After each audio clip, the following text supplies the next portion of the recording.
Saludamos ahora a nuestro entrevistado de la fecha, el ministro de Urbanismo, Vivienda y Hábitat, Carlos Pereira. Ministro, ¿qué tal? Muchas gracias por venir. Muchas gracias por la invitación, Eduardo, y un gusto estar acá. Ministro, queríamos conversar un poquitito con esta idea que surgió sobre el banco hipotecario en nuestro país. Justamente me estaba explicando de que la intención sería desdoblar el ministerio que está ahora a su cargo.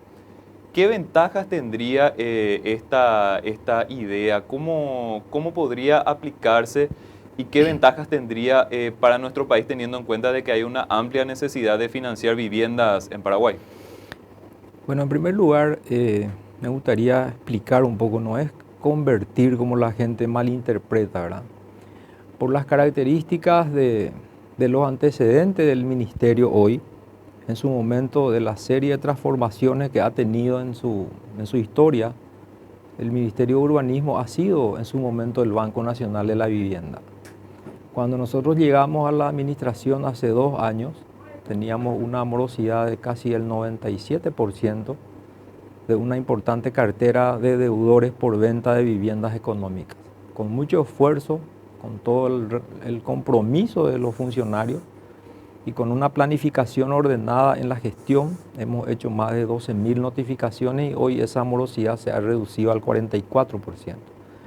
Lo que yo decía es de que sería importante desdoblar el ministerio y sacarle esa mochila pesada que se ha heredado de la época en que funcionaba como banco.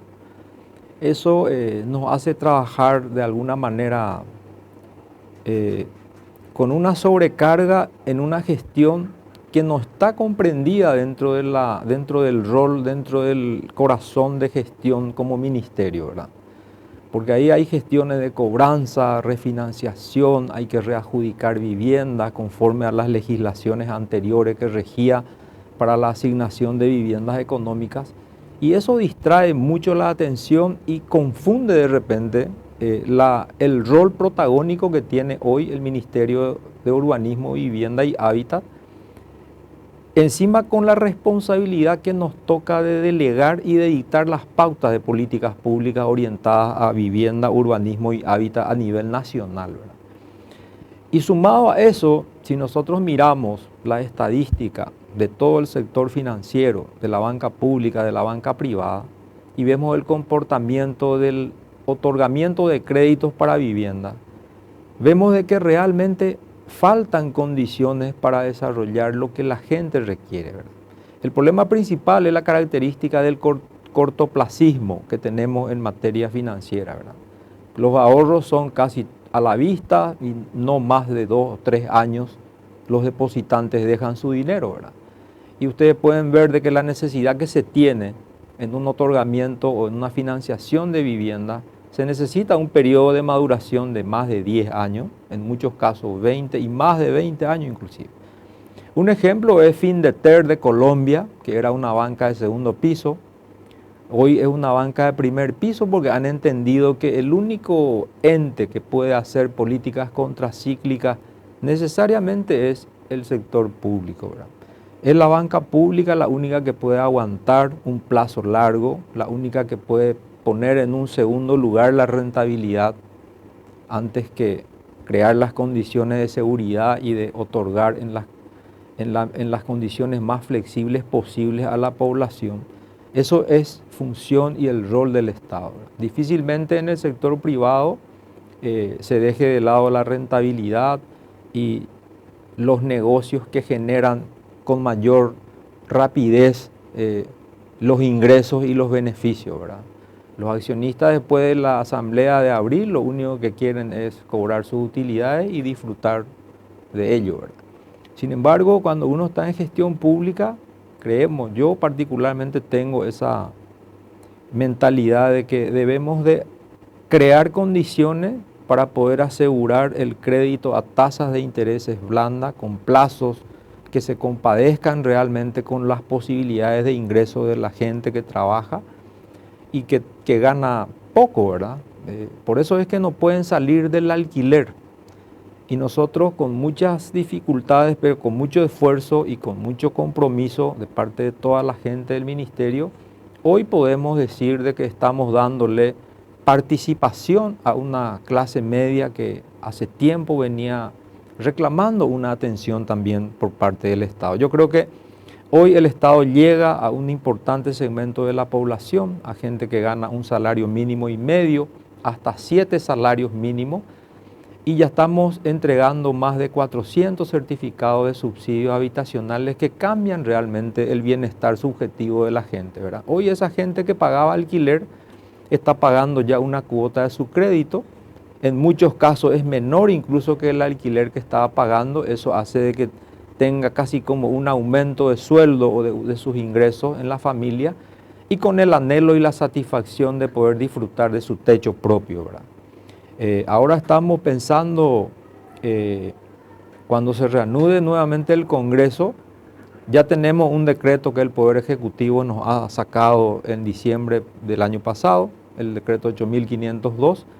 Ese decreto es un gran paso hacia adelante, ya nos permite poder entregar en fideicomiso los inmuebles que consideremos estratégicos, como para que ese sea el aporte del Estado, y con ello se pueda, a través del fideicomiso, hacer los llamados a concurso para hacer proyectos edilicios y construir y crear nuevos ecosistemas, nuevas urbanizaciones verdes que realmente la gente necesite, y que esté como una participación público-privada en beneficio de la población, ¿verdad?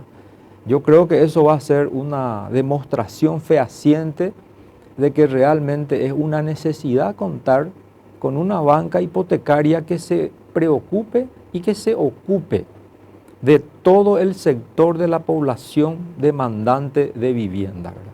Te pongo otro ejemplo. La gente de la tercera edad, que ya está en otra circunstancia, ellos ya necesitan deshacerse de sus casas y tener la mayor posibilidad de renta para poder disfrutar de su vejez, de tratar de cuidar su salud, y esa es una figura que se llama hipoteca inversa, ¿verdad? Es como llevar al banco la tasación del inmueble de esa familia en tercera edad, y el banco le asigna una tasación, y en vez de entregarle el crédito de una sola vez, le va entregando una mensualidad como si fuera una jubilación, ¿verdad? Hasta tanto la persona deja de existir, y después los herederos van a decidir si recompran la propiedad o realmente venden para cancelar el crédito. O sea, son figuras que también hay que incorporar. Yo particularmente siempre le tengo en mi foco no solamente a los jóvenes, a los emprendedores, a todos los segmentos, sino también es importante no olvidar de esa tercera edad que con mucho esfuerzo han llegado a donde están, y que necesitan deshacerse de lo que hoy ya representa un problema también. Una casa grande, son víctimas de su propia casa, no pueden ni salir porque tienen que atender el cuidado del mismo, y no hay quien se encargue de eso, ¿verdad? Entonces, con una visión inclusiva y con objetivos comunes, creemos nosotros de que se puede extraer, diríamos, toda esa parte que quedó del Banco de la Vivienda del Ministerio, y poder incluso consolidar con otra entidad pública, que puede ser con la misma AFD de repente, y no generar una nueva institución, no crear ningún tipo de gasto, al contrario, hacerlo más eficiente, y sobre todo brindar un servicio que hoy la ciudadanía requiere y que no se está haciendo. Justamente, ministro, la idea es rediseñar tal vez algunas estrategias para tener y potenciar los resultados que se tienen ya en las entidades, por ejemplo, el propio ministerio, tal vez el Banco de Fomento, tal vez la Agencia Financiera de Desarrollo, o sea, encontrar una forma en la que los resultados sean aún mejores de los que estamos teniendo ahora. Exactamente, ahí dijiste una clave, Eduardo. Fíjate vos, si pudiéramos enajenar y hacer líquido todos los inmuebles que tiene el ministerio, por ejemplo. Nosotros no necesitaríamos ser dependientes totalmente del Ministerio de Hacienda con recursos del Tesoro, y lejos de ser una carga podemos ser un complemento. Por eso es que hemos ideado toda esta figura de fideicomiso y venimos discutiendo permanentemente como para poder rentabilizar estos inmuebles ociosos de mucho valor y de ubicaciones estratégicas.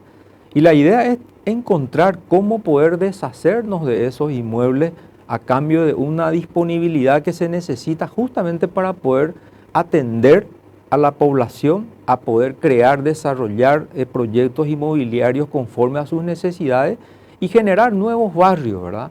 La pandemia no solamente nos ha cambiado en el aspecto sanitario, sino nos ha cambiado hasta en la forma de vivir y de trabajar. Hoy hay nómadas digitales que trabajan desde acá, pero están trabajando para otros países. Hay gente que trabaja en teletrabajo desde sus casas. Eso significa que tiene que tener un ambiente donde pueda tener la comodidad del hogar y pueda tener la flexibilidad de tener algo que se integre a la función y actividad que desarrolla. O sea, cambian los enfoques, cambian los status quo. O sea, hoy los desarrolladores han comprendido eso. Por eso se ha desarrollado el monoambiente, en donde a la mañana es una oficina, a la tarde es una casa, a la noche es un dormitorio. O sea, el mundo ha cambiado tanto que la tecnología y la innovación con la velocidad que tiene nos deja un poco desconcertados de repente. Y uno tiene que ponerse a la altura de las circunstancias y tiene que desarrollar herramientas y tiene que ir acompañando esa evolución que hoy la generación de millennials y centennials, teniendo en cuenta nuestro bono demográfico, que no podemos desconocer, y ahí precisamente nos pone de manifiesto dónde van a estar los focos de productividad en los próximos 10 años, ¿verdad? Ministro, también haciendo la acotación de que el sector viviendas y construcciones tiene mucho impacto económico, es decir, es un sector que dinamiza mucho la actividad económica del país. Sin duda alguna, el presidente de la República me ha pedido de que he ingresado que las obras no paren y no han parado, por eso hemos tenido récords en materia de construcción de viviendas sociales, en construcción de viviendas para comunidades indígenas, en entregas de subsidios para mejoramiento, ampliación y refacción de viviendas a través del programa Amavit a sectores que necesitaban arreglar sus casas. Y esa es la expresión manifiesta de que la construcción quizás sea la actividad que más generación de empleo promueve por un lado y también tiene un efecto multiplicador, ¿verdad? Porque transversalmente afecta a diferentes actividades que tienen relación con la construcción. Están los carpinteros que trabajan, que tienen que hacer los marcos y las aberturas, están los electricistas, están la gente que hacen aluminio, todas las cuestiones de decoración, implementación, de equipamiento de las casas.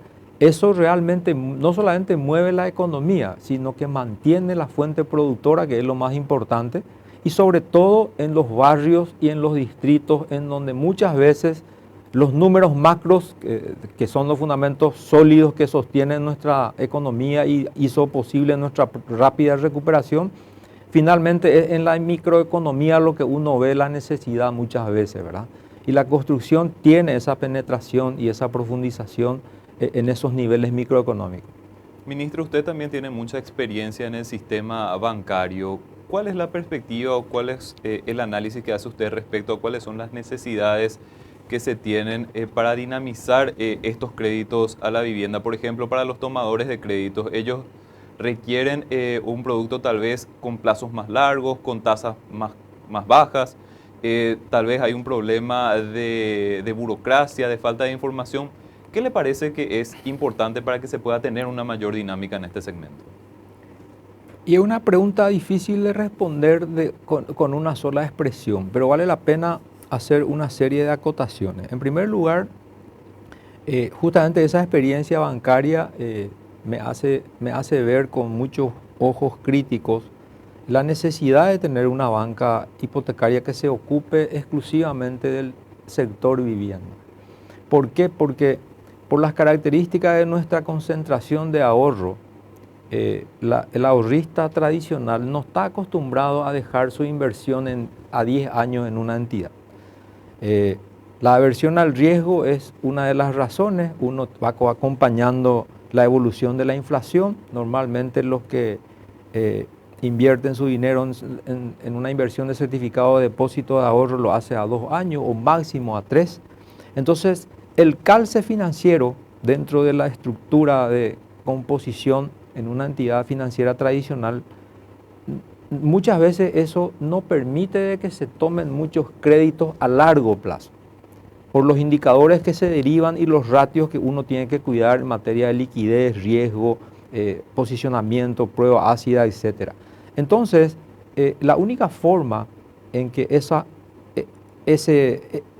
característica se pueda romper es teniendo una entidad que realmente necesite, que tenga una buena base. En este caso tenemos muchos activos que son los inmuebles, ¿verdad? Y eso puede ser utilizado como una contrapartida, como para tomar recursos de más largo plazo, garantizado con cédulas hipotecarias o con bonos subordinados que puedan respaldar esa emisión de largo plazo. Y eso es lo que realmente va a permitirnos poder atender a ese segmento de la población que quiere sustituir el alquiler por una cuota accesible, con un interés blando y sobre todo a un largo plazo. Ministro, le agradecemos muchísimo su tiempo y esperamos contar con usted nuevamente en este espacio. No, al contrario, el agradecido soy yo y para mí ha sido un privilegio y un placer compartir con ustedes.